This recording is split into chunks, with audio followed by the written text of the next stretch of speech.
Okay, so welcome everybody to this latest Travolution lockdown webcast. Today, I'm really pleased to introduce Mal Barritt, who's the CEO of Traveltek. I think as most of you know, Traveltek is one of the leading travel technology suppliers in the UK, usually based up in Glasgow and East Kilbride, but obviously at the moment dispersed around various homes. So thanks for joining us today, Mal. Pleasure. Let's just rewind to, I guess, mid-March when everything suddenly stopped and we all came to a standstill. Just give us an idea of the impact that had on Traveltek and how you were able to deal with it in the short term. What did you have to do? Yeah, I mean, I think like everybody, it was, how do we react to this situation that's unfolding in front of our eyes by minute, by hour, by day? And, we took a view very early on that we wanted to mobilize the team from home, lock down the office just to protect everybody's well-being and health, of course. So around about sort of 16, 17 March, we closed the East Kilbride office. We also closed our operation in India, and we have a small office in Brisbane as well in Australia. So all of the offices were shut on the same day, and we very quickly mobilized the team from home. So very quickly we were up and running. You'd expect that, I guess, from a technology business. We're not doing our job right if we couldn't do that very quickly. So we were up and running the next morning, and very quickly we were putting a lot of structure and process in place around communication and engagement, and how could we continue to ensure that we were supporting our customers to the best of our ability as they were coping with this change unfolding in their own businesses. So, and I think very much, we took the view, this is now all about survival, and how do we survive through this? And of course, in survival mode, you're very much focused on the things you can control. And the one thing you can always control in a business is your cost base. So that was obviously our primary focus in terms of controlling cost and preserving cash. So, from our perspective, what happened very, very quickly was our sales pipeline dried up. Our projects started to really slow down or indeed stop. Our transaction fees where we generate income also just petered out and came to a standstill, as you'd expect, with no new bookings coming through. And then what we were left with relative to revenues coming in was basically what customers pay us on a monthly basis for the products and services that they've bought some time ago from us. So very much our income and revenue was ripped apart as our customers were. So very much in a similar situation to a lot of our travel agency tour operating customers, where all the revenues are going, and what you're left with is the cost. So we very much went into a cycle of how do we get ourselves through this, a lot of scenario planning with Thomas, my CFO, and focusing on, what the next, we even just took a short-term view, what's the next 12 weeks looking like, rather than the next 6, 9, 12 months. Who knows what's going to happen that far out, because information was just coming in day by day, and you're having to react to what you're seeing on the news and what you're hearing in the industry. And of course, the whole situation was just so chaotic. It was difficult to try and piece together some assumptions, but pleased to say we went into it from a perspective of, look, preserve cash, control cost. How do we then ensure that we've got a fighting fund to take us through this? So we're a private equity backed business. So we put a case to our investors, and we managed to get an approval on putting extra funds into the business. So that was one lever we pulled on, and to ensure that we had enough cash reserves to see us through the downturn. In addition to that, obviously, what we did do, we held back on making any sort of immediate staff changes until we were able to see what the government were going to do, because we all got a sort of an instinct and a feeling that there was going to be some support. So we took advantage of some of the furloughing opportunity. But like our customers, yes, of course, it's benefited us to a degree. But unlike other businesses that say, I don't know, manufacturing plant where things had just stopped and could furlough everybody, we couldn't do that because we still had to keep the platform running. We've got to keep the maintenance team in place, the support team in place, the account management team in place, because our absolute priority was to, at that point, make sure that we're supporting our customers to the best of their ability while they're going through all this sort of chaotic change in their world. So a lot of very quick, rapid actions in place, and with the furloughing, of course, we benefit to an extent, but not to maybe the large degree that other companies out there outside of the travel hospitality industry have. And the government being very positive in terms of VAT holidays, so we've maxed that. So we're now in a position where I'm pleased to say that Traveltek's got enough cash reserves to see it through the next 18, 24 months, regardless of a downstream second wave potentially, or a very, very slow recovery coming through. So that's all been built into our sensitivity models. I suppose you were a bit like the travel industry in general, where although all business dried up, the work didn't dry up. I mean, a lot of travel agents found them having to do more customer service, dealing with rebookings and refunds with fewer staff. You I suppose, would be fairly similar in that you can't just have nobody working when you're responsible for people's technology. It's a difficult balance, wasn't it? I bet that was a difficult balance to strike. Very, very difficult balance, Lee. And I think, just as you say, we still needed to be there to keep the platform operational and to provide all the support services that go along with customers having a product with us. And in addition to that, what we were dealing with as well was a lot of other customer requests around how can we automate the refund credit note process, because of course thousands and thousands of bookings with our customers where credit notes would be handing out, but of course they didn't want to do that manually. You wanted to find automated ways of doing it. So we were responding as quickly as we possibly could to requests around how can we automate some of our processes quicker, so that because of course they had less staff than before to do sort of manual processing, so they needed the tools and the system to be able to enable that for them. So responded very quickly to that. A lot of requests for reporting and information, so that customers could manage their customer repatriations and refunds and credit notes and future bookings to the best of their ability. And also then some customers coming to us and saying, look, we want to react to potentially some emerging trends, which are around maybe selling more UK-based holidays, because we see that might be something where we can get some growth whilst our long haul or short haul business takes longer to recover. So we're working on that at the minute. Actually, it's putting in a UK search product in place for a couple of our customers. So very much trying to focus on reacting quickly with a lot of agility, but trying to continue to maintain the support that customers needed us to provide. So very delicate balance. And that must be tricky as well, because one of the things that I heard very early on companies advised to do, apart from getting rid of all their marketing and getting their costs down, was to stop spending on technology. So they want things from you, but I suppose they didn't really want to pay for it. So have you found yourself having to do some stuff, I guess, with no cost attached to it or no income attached to it?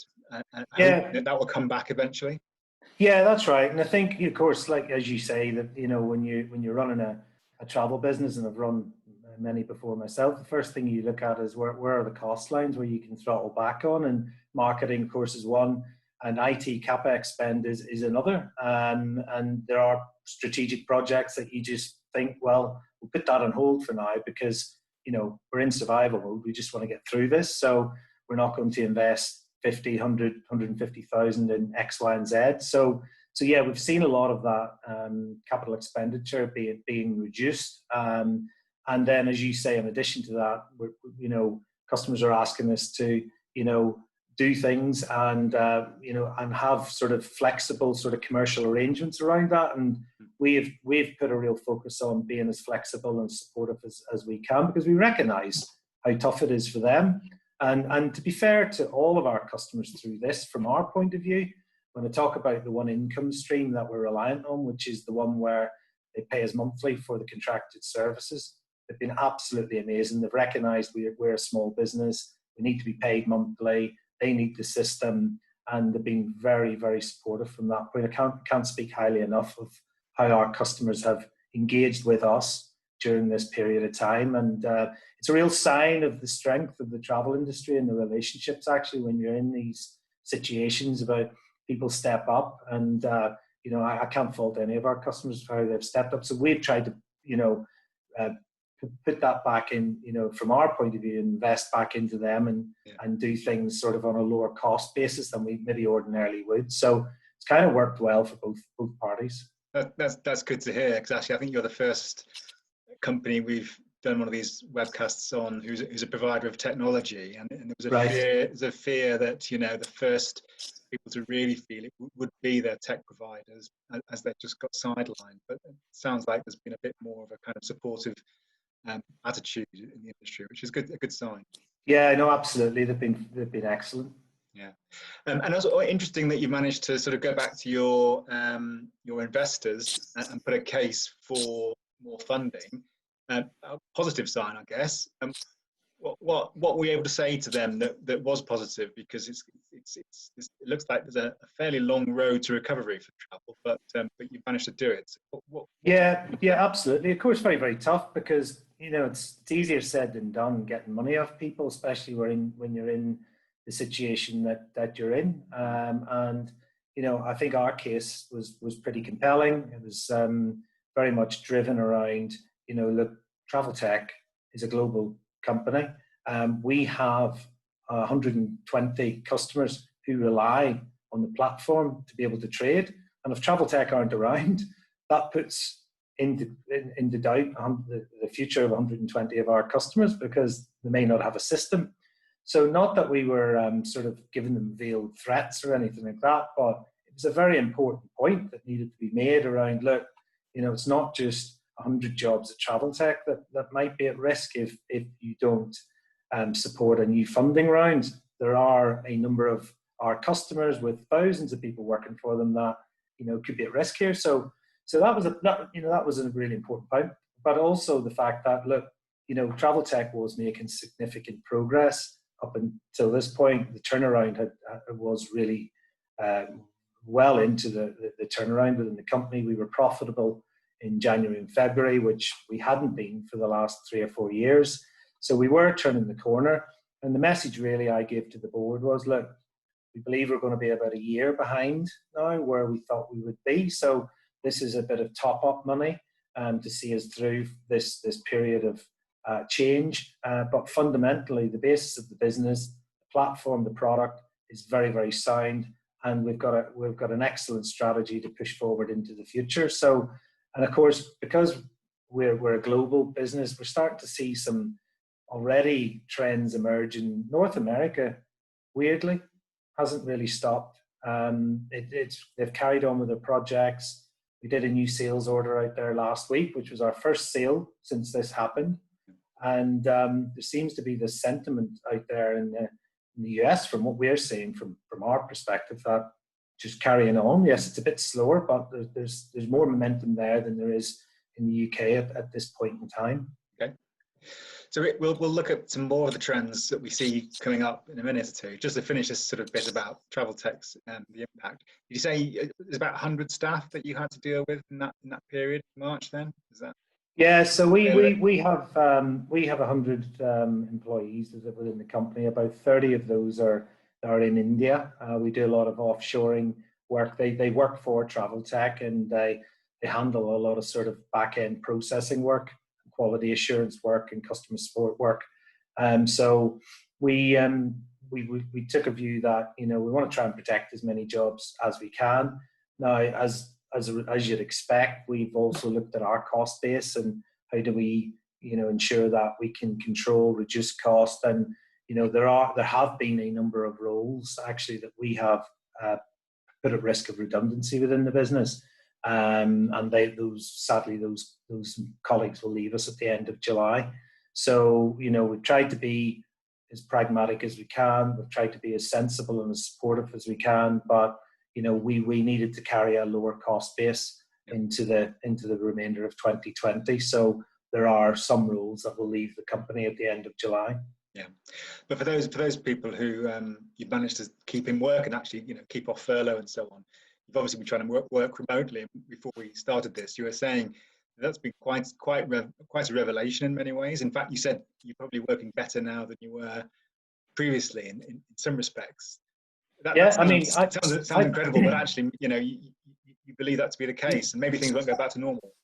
Absolutely. I mean, I personally really enjoying it, although I'm sure like you, I feel a bit zoomed out with all the Zooms that we're all doing. But I've personally enjoyed it. We have put a good structure in with the team to ensure that we could run the business virtually, globally as well, of course, because we've got people in North America, Australasia, and in India as well. So we had to be very mindful of the time differences and so on in terms of the structure of how we were going to communicate. But we just put really good practice in place. We've got bi-daily stand-ups, we've got a work plan in place. We review all the initiatives that we're working on. There's obviously a lot of KPIs that underpin those initiatives. We review them weekly. And I would argue that our productivity and efficiency is 10 times greater than it ever was before, to the point now where we are changing our operating model from an employee perspective. We will put a model in place from about August onwards when we start to transition back to the office environment, where it will be 2-3 days in the office, 2-3 days working from home, and that will be an ongoing solution as far as Traveltek are concerned, in addition to bringing in flexible working hours as well. So, we're very much around empowering people to just work your 8 hours in the day. It doesn't matter if you start at 9:30 or 7:30 in the morning, but we're trusting you to work those hours. Yeah. So that's very much a different mentality and a different mindset, and a very much an emergence of a very different culture at Traveltek from where it was to what it will be in the future. Does it also expand your reach in terms of where you're going to get your talent from? I mean, if you don't have to go into the office, it doesn't matter where you are. I mean, they don't even have to be in the UK. So is that? Yeah, absolutely. And we are a bit of breaking news here. So we are looking to exit the East Kilbride office, and we've let the staff know this week. We're looking at potential solutions in the city centre of Glasgow, actually, but a smaller, more modern office environment where we can all be in the one place on a flexible basis. So we would see that we'd have 2 squads coming into the office, and you would have designated days when you come in and work, and we would keep going with all the Zoom technology in terms of the overarching communication processes that we've now put in around the business. So we've taken this opportunity to really change how we're doing things and to look at the business differently and to take it forward into a new place. It's amazing. So that's how you're changing the way you operate and the technology that's going to support that. You've mentioned a little bit about your customers, and they came to you for automation around refunds. That's a kind of a short-term fix because that's not going to be a problem forever. But more long-term then, in terms of the kind of things those customers are now looking to you for, is that changed already? Is it changing, and how do you expect it to change?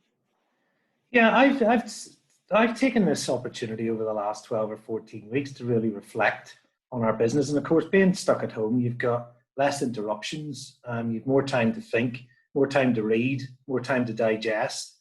And things that I've really thought about in a lot of detail now are what do our customers want from a technology business? And one of the biggest things I really believe in now is that we've got to change our behaviors towards customers. I think there's always been especially in the travel industry, and I've been there many times before myself, running a travel agency or tour operator, where people get frustrated with their technology provider, and they get frustrated with the service, and they get frustrated that things just aren't done on time, or things go wrong when the project is completed. And I think I want to see, and this is something we're really pushing forward with at Traveltek, a real cultural and behavioural change in how technology businesses work with their customers. And I think we've all learned a lot of lessons over the last 12, 14 weeks about that. And I think we want to listen more, and we want to respond quicker. We want to work towards solutions collaboratively with customers, because our job really is to make the job of selling a holiday easier and the administration of that holiday easier. So we've got to work more in conjunction with our customers to enable that. One of the things that we're going to be doing is putting together a customer advisory board, because we really want our customers to help shape our product rather than our product team, almost leading and saying this is how our product's going to be and this is what's right for our customers. We want our customers to be able to input into that and advise us on what's going to be the best product in the marketplace for them. And I think being more agile and flexible with our customers is key, and being able to look ahead and anticipate what's going to happen in the future, because it's still hard to predict, isn't it? The recovery is hard to predict. What's going to be different is hard to predict. And what are these emerging trends? So we've got to be trying to second guess and think ahead in terms of what will be the emerging trends in the marketplace. So we're spending a lot of time internally trying to assess what that might look like. And then obviously in conjunction with our customers, try and shape the future of our product accordingly. Yeah. I mean, one of the things that seems likely, as we're doing now, is a lot more virtual working, a lot more remote selling, possibly. You've got customers. You've got Hayes Travel as a customer. The biggest independent retailer in the UK. A lot of physical shops out there. Probably, you've got call centres and so on. The way they deal with their customers is going to change in the same way that you're talking about how you deal with your customers. Any sort of insights, early insights, feedback that you get from your customers about how they see their role changing, how you support that? Yeah, I think, it's only my personal opinion. I think the role of bricks and mortar travel agent will still remain.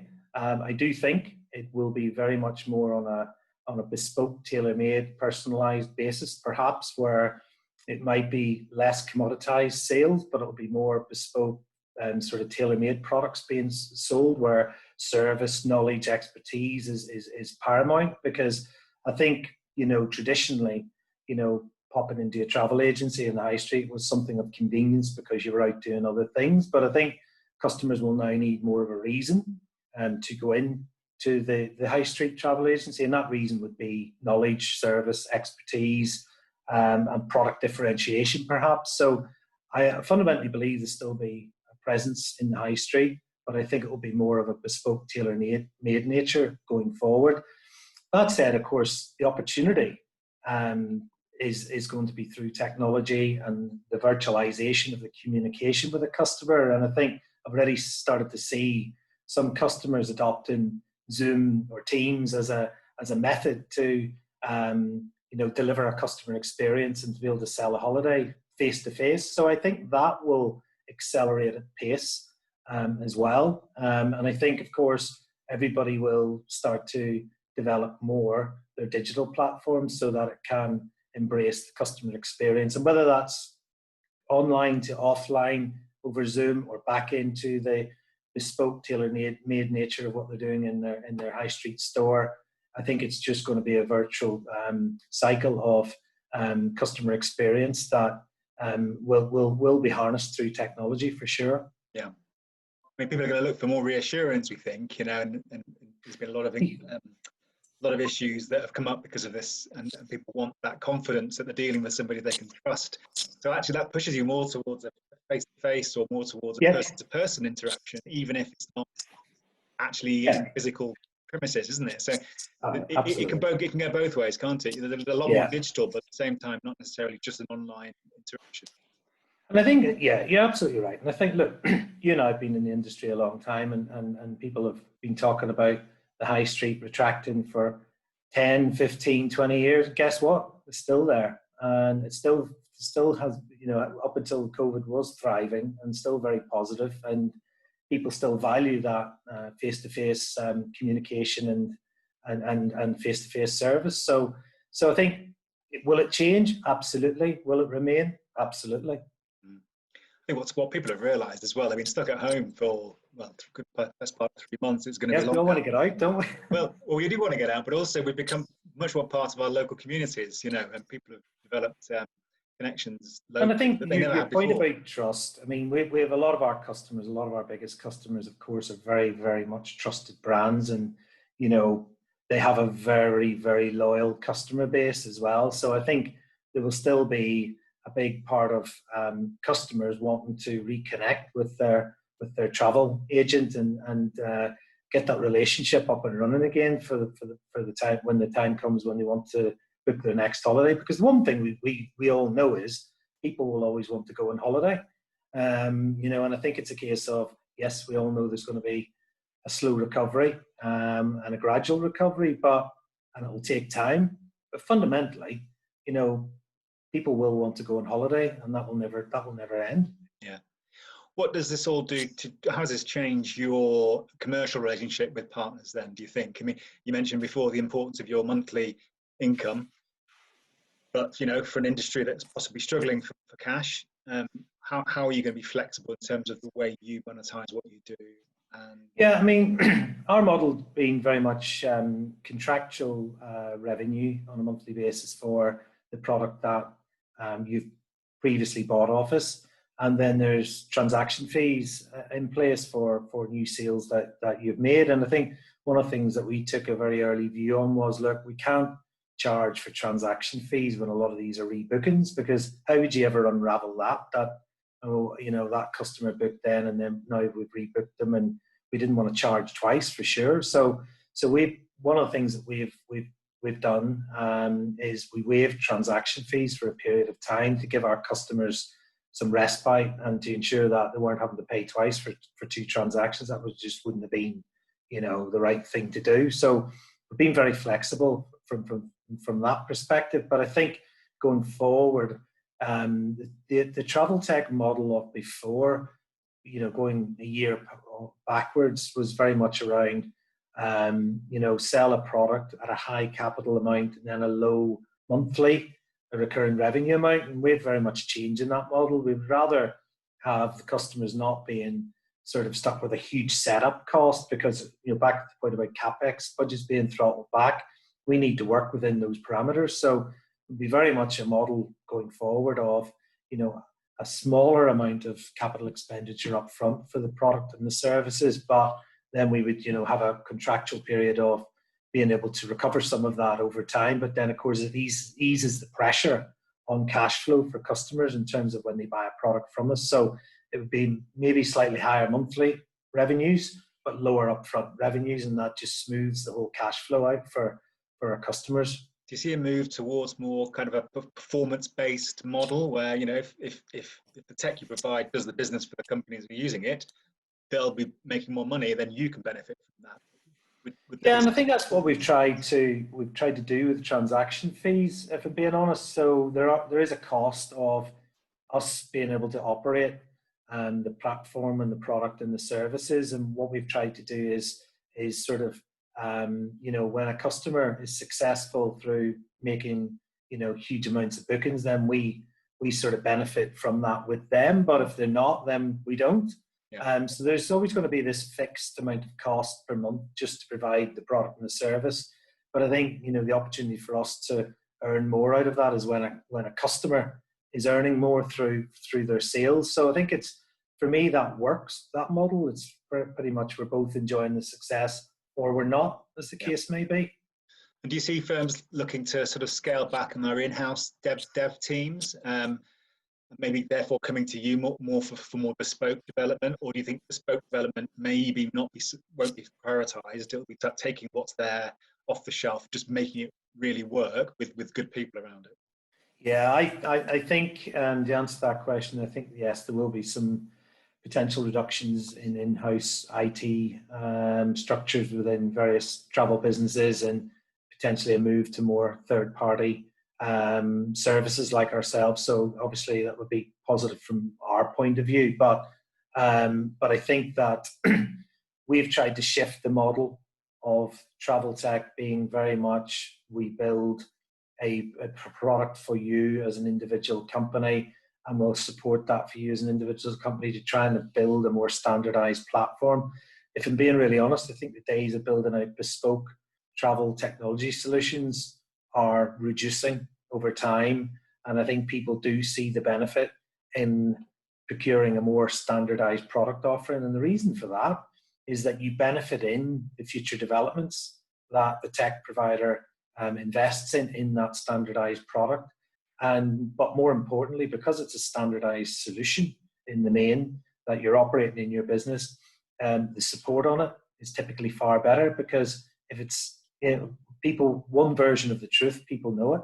But when it's individual different products that have been built individually for customers, it's very, very difficult to support that, because the developer, and we've had this before, the developer who's maybe written that code 8 years ago for that particular product that customer still has, well, he's left, he's no longer here. So it's trying to replace that knowledge is really, really hard. But if you've got a standardized solution, it's all written down, it's all documented, and you've got a team of people who all understand it, and there's no single point of failure. So I think there will be a shift more towards that. And so then that differentiation that all firms look for comes back to how they deal with a customer, or or maybe on product. Yeah, exactly. And what we've, our strategy going forward is very much to invest in the core platform. The Traveltek DNA is to have one of the best B2B travel platforms out there globally. And if I'm being really honest, I think we stretched ourselves too far. We were building websites for years and years and years for customers. We've taken the decision not to design and build websites going forward as part of our new strategic plan. We will take sales orders that have a website requirement from a customer, but we will work with a third party or a number of third parties to work and collaborate with us in partnership with us to do that part of the work. Because we've recognized what we're good at is the core platform, is the sort of the hard B2B system that the travel agents and tour operators need to manage their business. And we want to build that out. We want to invest in that. And one of the things we've done with it over the last 4 or 5 months is launched a tours module on there. So as you probably know, we're very much pioneers of dynamic packaging and cruise dynamic packaging. Recently this year, we launched our tours module, and we're getting a significant amount of interest from our existing customers and new customers for that offering, because people want to differentiate their propositions. They want to be able to add more value to the customer experience. And as we get through this, I think that's going to become quite significant for a lot of our customers, where they'll need to have some kind of differentiated proposition, and that could come through product. By adding different product into the holiday for the customer. And then in addition to that, one of the other things that we're focused heavily on is automation. We see an emerging trend in the marketplace of travel businesses want to automate more of their bulk processes. So we've got our relationship with Traverse, which got a very good relationship with them, and we're working in conjunction with them to build out more robotics products that we can take to the travel industry and speed up how things are done. Because efficiency, productivity, and cost control are obviously going to be, significant for each travel business as we move forward. And I know not long before all this happened, you I think you'd completed your move into the cloud as a business, hadn't you? Well, we were trying to complete our move into the cloud. We're halfway through that project. It stalled as a result of this, actually. So we kind of put it on hold for 3 months because customers were like, we just don't have the time to test, and we didn't want to put any more pressure on any customers than the pressure they were already under. So we've just recently, the last 2 weeks, started June, picked up the project again, and there will be another 5 customers migrating by the end of July, with a view to everybody being in the Amazon Web Services cloud-based environment by the end of December globally. So that very much, so probably had a delay of 4 or 5 months in completing that project, but it will be complete by the end of December. So inevitably a crisis like this puts some things on hold, but actually it probably brings other things to the fore where you want to accelerate development. I know you have plans looking at data before all this happened and where you can go with that. So what can we expect from that point? No, very good question. So something that's very close to my heart really is data. And one thing when I joined Traveltek, I recognized was that there's a significant amount of data that flows through the platform on a daily, weekly, monthly basis. There's 4 million transactions a year come through the platform, which is about 4 billion in revenue. We have never really looked at that data and understood it and analyzed it, and took it and never took a view whether it would be helpful to our customers and suppliers to know what was happening in the marketplace. So we are probably 90% of the way through now developing a product where we can create a data insights solution that we hope to engage with our customers and suppliers on to benefit how they run their business. That will give us trends in the market. It will give us destinational trends, product trends. And I think if you look at cruise just specifically as an example, in terms of that being a product, we have around about 1/3 of the UK cruise transactions coming through the Traveltek platform. And I'm not saying we're the entire market, but we're a useful proxy for the cruise market, specifically in the UK, in terms of what trends we're seeing, what itineraries are selling better than others. Are people taking longer cruises, shorter cruises? Are they spending more? What's the cabin type that's more popular than others? So that's the kind of sort of insight that we want to be providing to our customers and our suppliers, and also third parties who may be interested in taking that information. I think what we're trying to do is solve a problem in the marketplace, because a lot of what we see from travel, from a leisure travel perspective, specifically in the UK, is a lot of anecdotal information. It's a lot of sentiment, and a lot of it's related to traffic volumes on websites. But this is factual data. Of course, it's anonymized and so on and so forth from a GDPR perspective. And all we're looking at is product and destination data. So it's exciting, and we expect to launch that product probably to the market around about end of July, early August, with a pilot with a customer and a supplier, and then hope to take it forward from there. And of course, something like the cruise sector, which obviously, as you said, you're very heavily involved in, the challenge of that coming back because of the issues that have been highlighted during the crisis, it's even more important than ever to have good data and good insights into what's going on in that sector you can support. Yeah, exactly. People will want to, I think the timing of it is pretty relevant, because, there'll be a lot of people who will want to know, is it recovering? At what pace is it recovering? Where is it recovering as well? Is it domestic cruises? Is it certain markets, for example, Australia?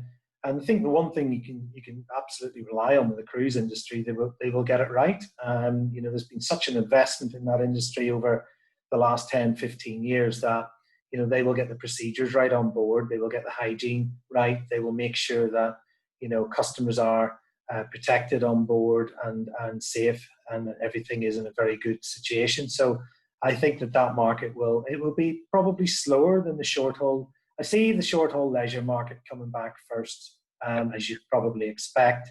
The likes of EasyJet, Ryanair, and Jet2 are all hoping to get back up into the skies with vigor from July, August onwards. Obviously, we've got to get quarantine issues dealt with, air bridges in place, and FCO advice, of course, changed as well to give customers confidence. So I think short haul leisure market will rebound quicker than anything else. And we're already seeing customers are saying to us they're now about 25% of last year's levels within June. But what we want to be able to do with the data product is be able to go out and talk about where the general market is relative to last year and the week before, so people can start to see that there is a recovery on its way. Yeah. Okay. So do you see genuine signs of recovery? How do you feel today? What's your confidence levels like? It's been a while now. I'm sure they've gone up and down over the last 3 months. Yeah, how are you today? More positive in terms of recovery than I saw 4 or 6 weeks ago. Absolutely. A lot of our customers that I spoke to, and this was a view I shared myself, had pretty much written off the summer. And we're focused on, it might start to see some bookings coming through September, October. Winter's obviously low season, as you know, and then you're starting to focus on bookings for departures in 2021 at that point as well. So a lot, the mindset had been very much around our sensitivity models are going to be focused on modest recovery from September, October onwards. But I think there's definitely some mood of optimism around the fact that, if EasyJet, Ryanair, Jet2 get back up in the air in July and all those things I talked about before are eased, then, I can see a recovery of July, maybe 20-25%, August, maybe 30-35%. I think by the end of the year, my gut instinct, it's just only my view from knowledge and experience I have, is maybe 50% of the sales in the prior year might be by the end of the year, and then that recovery sort of increasing from there on in. But I think we're probably, getting back to 19 levels, maybe 18-24 months. Yeah. And just a final question about the specific sector you're in, the travel technology sector. It's a nice competitive sector. You've got some good competitors out there, some international, some UK based. Do you see consolidation in that area coming up if the industry itself does sort of change in shape and size? or is there enough work for everybody out there? Or what do you say? I personally, I've got a very good friend of a competitor in North America, and everything I've just spoke to you today is very, very similar to what his experience has been. And, you know, I think how I see it playing out is there may be some smaller companies that may find it tough. I think the bigger technology providers in travel will survive and will eventually thrive on the back of a recovery because of technology being, you know, potentially a priority on everybody's agenda going forward. In terms of any consolidation, difficult because we all have very different technology products. I suppose you could see some emergence of, does maybe some of the GDSs look at, you know, acquiring a potential travel tech company because they do something that they don't do, and does it give them a sort of a step up versus their competitive set? That could be one potential outcome. But I think I don't really see tech companies merging, specifically in the UK. No. Okay, look, that's been very good to catch up with you, Mal, good to see you. Good to hear you so positive about things, and that Traveltek's sort of on the straight and narrow, and looking forward to the future. So that's great to hear you, and thanks for joining us today. And Appreciate hopefully soon we'll be able to see you face to face properly. But until then, hope then, to see you soon, Lee. Yeah, thank you for your time. Appreciate it.